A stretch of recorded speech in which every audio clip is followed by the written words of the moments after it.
I was an EMT about 30 years ago in the Coast Guard, and that kind of piqued my interest 30 years ago. It sounds like a long time, but I thought about it and I just came here and started my education, small, one class, Biology 101, and just went from there. When I started out here, it was kind of a scary experience. I didn't really think that I could do college. I went on a tour here.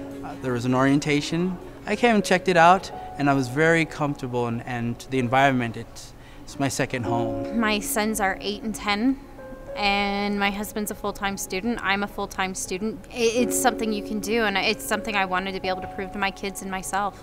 Because of college, and there are a lot of students, and I was surprised to develop friendships and see how some of the teachers were willing to work with you outside of school schedule.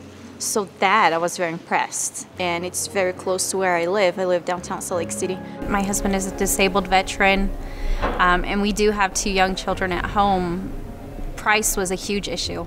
I applied at SLCC because I knew that it would be less expensive, and I knew there was a large student body, and there was a lot of campuses. I know that would also be helpful. In Vietnamese culture, we have a certain distance between teacher and student, so it's hard to approach to them.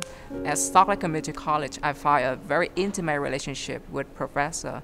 The small size classroom, that's perfect for me to discuss with teacher and fellow student. My mom, ever since I was little, my mom has been very I don't even know, on the ball. Even if when I wasn't, she's like, you're going to finish high school, you're going to college, you're going to go to med school, you're going to become that physician you've always dreamed of. So I thought, let's take the time and get a medical assisting degree and get 4 years of experience working as a medical assistant before applying to med school.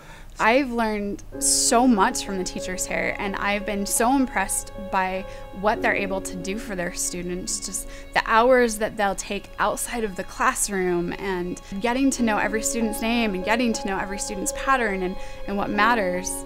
I don't know that I expected to see quite that caliber. I think education is the key to become a better person. We can find great teachers, but it also needs to come from within. If you don't put any effort, you cannot expect the teachers to do what you're supposed to do. It's a two-way commitment. So I came here and I find this is such a great environment for me to repair my English, because English is not my native language. And this gives me a chance to assimilate into American culture, as well as repair requisites for the pharmacy school I want to apply to. My husband and I had a construction company for the first 8 years of our marriage, and we all know what happened in the economy with that. And we sat down at the drawing board again and decided that going back to school and getting an education was of utmost importance. And we want our kids to see that through hard things, your dreams can come true. And going back and redirecting your course happens all the time in life. We all have to do it. And with hard work, you can turn things around. I see those scenes in movies where people sit around a table and they brainstorm. And I mean, it's funny because I hear students say that they hate teamwork. I love teamwork. When I get put in teams, those are my best moments because I get to sit around tables and brainstorm ideas like, oh, what if we did this? What if we did this? And those are where I get my best ideas. So if that exists, if that environment in those movies exists, I want to do that. I want to be one of those people on those teams that comes up with the brilliant ideas. The future for me once I leave here is going to be go up to the University of Utah to their bachelor's program in nursing and continue there and follow up with my master's in nursing to teach in a community college. Be ready to get challenged, be ready to learn, and be ready to engage yourself in the learning process. I am graduating, but I will forever and always be a Bruin. That's what I would like you to know.